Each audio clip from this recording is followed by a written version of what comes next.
Assalamualaikum warahmatullahi wabarakatuh. Kali ini kita akan membahas kelanjutan dari materi sebelumnya, yaitu mengenai domain, range, dan sifat-sifat fungsi. Nah, seperti kita tahu bahwa domain itu merupakan daerah asal dari suatu fungsi, dan range berupa daerah hasil. Tetapi, suatu relasi maupun fungsi itu bisa saja tidak terdefinisi untuk nilai tertentu dalam domain bilangan real. Misalnya, dalam akar suatu bilangan negatif atau pecahan dengan penyebut 0. Nah, misalkan seperti ini. Kalau akar 4, kita tahu hasilnya kan positif 2. Tapi gimana kalau misalkan nilainya itu akar dari negatif 4? Apakah dia punya nilai? Tidak memiliki nilai kalau akar negatif.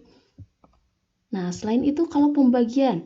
Kalau 2 dibagi 2 hasilnya 1, 0 dibagi 2 hasilnya 0, dan bagaimana kalau 2 dibagi 0?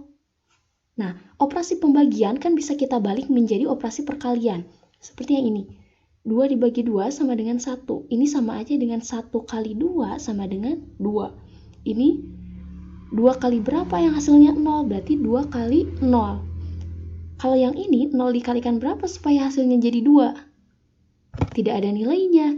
Sehingga kalau suatu fungsi dia memuat akar negatif dan pembagi 0, maka fungsi ini bukanlah fungsi, jadi hanya berupa relasi. Nah, bagaimana agar terdefinisi? Supaya terdefinisi, maka domainnya atau daerah asalnya harus dibatasi. Nah, dalam matematika, istilah domain terbatas ini dikenal dengan domain alami dari suatu fungsi.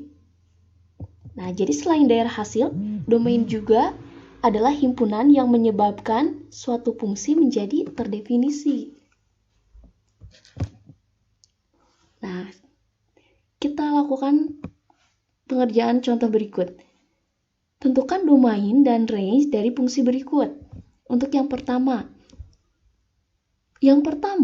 fx sama dengan x kuadrat dikurangi 6x ditambah 5, ini berupa bilangan kuadrat atau fungsi kuadrat. Untuk menentukan domainnya, jadi intinya x-nya bisa diisi oleh angka berapa aja supaya fungsinya punya nilai gitu. Yang kita hindari tadi akar negatif dan pembagian 0. Berarti untuk yang pertama bisa diisi oleh bilangan berapa aja kan?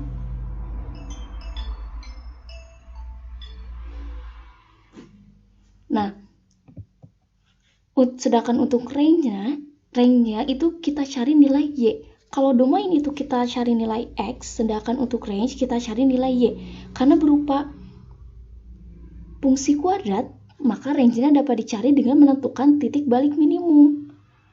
Nah, seperti apa titik balik minimum?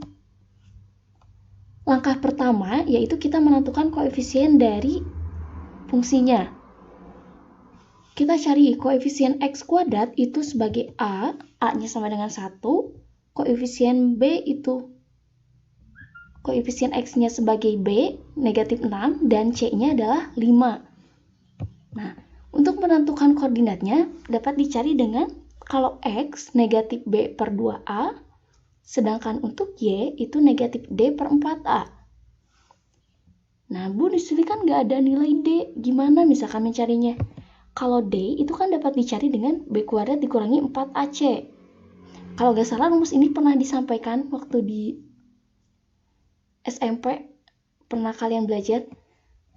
Nah, tinggal kita substitusikan. B-nya adalah negatif 6. Hati-hati ya, di sini ada 2 tanda negatif.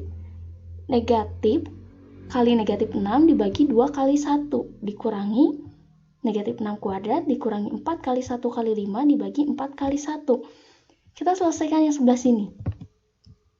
Ini hasilnya 3. Yang ini 36 dikurangi 20. Hasilnya 16 kali negatif. Berarti negatif 16 bagi 4. Hasilnya negatif 4. Nah, karena nilai X itu untuk yang domain tadi bisa diisi oleh berapa aja. Sedangkan untuk yang range, karena minimumnya dia di negatif 4, maka hasilnya pasti lebih dari atau sama dengan negatif 4. Nah, jadi fungsi ini dia dapat diisi oleh bilangan X berapa aja. Mau X-nya positif, mau negatif, mau pecahan ataupun desimal, ini bisa diisi. Tapi jawabannya nanti akan sama atau lebih dari negatif 4. Jadi jawabannya tidak akan kurang dari negatif 4. Nah, seperti itu. Sekarang untuk yang nomor 2, ini kan berupa pecahan. X plus 4 dibagi 3X min 8. Yang kita hindari tadi akar negatif dan pembagian dengan 0. Berarti kita pakai yang ini, yang kedua. Fungsi ini tidak boleh pembaginya 0. Berarti untuk bagian yang bawah, penyebutnya yaitu 3X dikurangi 8, itu nggak boleh 0. Kalau 0 nantinya, misalkan kita cari, ini ada nilainya, ini 0. Bilangan dibagi 0 kan nanti tidak terdefinisi. Jadi untuk bagian 3X dikurangi 8 itu tidak boleh 0. Penulisannya seperti ini, tidak boleh sama dengan 0. Berarti 3X tidak boleh sama dengan 8. X-nya tidak boleh 8/3. Jadi untuk domainnya adalah X, cara membacanya X, di mana X tidak boleh sama dengan 8/3 dan X-nya anggota bilangan real. Jadi maksudnya semua bilangan real kecuali 8/3 nggak boleh digunain. Karena nanti kalau digunakan, yang bagian ini akan menjadi 0. Fungsinya jadi tidak terdefinisi lagi. Sedangkan untuk range, ini pasti semua bilangan juga bisa. Ini nggak ada patokannya. Jadi range-nya adalah Y, di mana Y-nya anggota bilangan real. Nah, sedangkan untuk yang C, ini berarti kita pakai yang pertama, yang ini. Hindari akar negatif. Ini nggak boleh negatif, berarti nilai yang di dalam akar harus positif semua. Kalau 0, masih boleh, karena akar 0 kan hasilnya 0. Jadi fx tidak terdefinisi jika persamaan dalam akarnya bernilai negatif. Sebagai indikasinya, maka harus bernilai 0 atau positif. Jadi 2x dikurangi 7, ini selalu ya kalau dalam bentuk akar, pasti lebih dari atau sama dengan 0 di sininya. Berarti 2x harus lebih dari atau sama dengan 7, dan x-nya harus lebih dari atau sama dengan 7/2. Seperti yang ini. Jadi domainnya adalah fx. Domain fx-nya x, di mana x-nya harus lebih dari atau sama dengan 7/2, dan x-nya anggota bilangan real. Nah, jadi bedanya kalau yang tadi, yang B, itu berupa langsung nilai x semua bilangan real kecuali 8/3. Kalau yang ini, X semua bilangan real yang lebih dari atau sama dengan 7/2. 7/2 kan 3,5. Kalau misalkan kita pakai 2 aja, 2 kan lebih kecil dari 3,5. Coba kita kalikan ke sini. 2 dikali 2 kurangi 7. Hasilnya 4 kurangi 7 negatif 3 kan? Akar negatif 3 nggak ada nilainya. Jadi seperti itu. Domainnya semua bilangan real yang lebih dari atau sama dengan 7/2. Sedangkan untuk range-nya, karena di dalam akarnya bernilai positif, kalau diakarkan pasti hasilnya positif juga.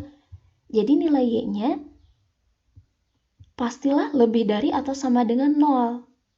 Jadi semua bilangan real yang lebih dari atau sama dengan 0. Itu untuk domain dan range fungsi. Sekarang untuk sifat-sifat fungsi. Jadi ada 3, ada yang surjektif, injektif, dan bijektif. Ini mudah untuk membedakannya. Kalau surjektif, itu semua anggota kodomainnya punya pasangan. Kan syarat fungsi itu anggota domain harus terpasangkan kan, memiliki satu pasangan. Tapi kalau surjektif kita lihat di kodomainnya. Kalau semua kodomainnya mempunyai pasangan, berarti dia surjektif. Kalau semua di domain pasti memiliki pasangan, tapi tepat satu terpasangnya itu injektif. Kalau keduanya, maka dia dinamakan bijektif. Nah, kita coba contohnya. Untuk yang ini, coba kita cek. Ini kan merupakan fungsi karena semua anggota himpunan A-nya ini memiliki pasangan tepat satu yang di sini. Sedangkan untuk yang B kita cek sekarang. Semua anggota B-nya punya pasangan. Berarti kalau punya pasangan, dia pasti surjektif. Sekarang kita cek, injektif nggak? Ini pasangannya tepat satu. Ini tepat satu. Tapi yang C di sini anggota kodomainnya nggak tepat satu. Dia dipilih oleh 2 sama 4. Berarti yang ini bukan injektif, hanya saja surjektif. Nah, seperti itu. Sedangkan untuk yang B, ini anggota kodomainnya, coba kita cek ada yang tidak punya pasangan, berarti dia bukan surjektif. Sekarang kita cek injektif nggak?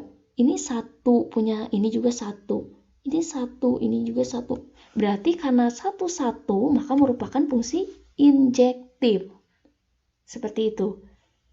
Sedangkan untuk yang C, dia punya pasangan, anggota B-nya semuanya punya pasangan, dia surjektif, dan satu-satu, masing-masing punya satu pasangannya.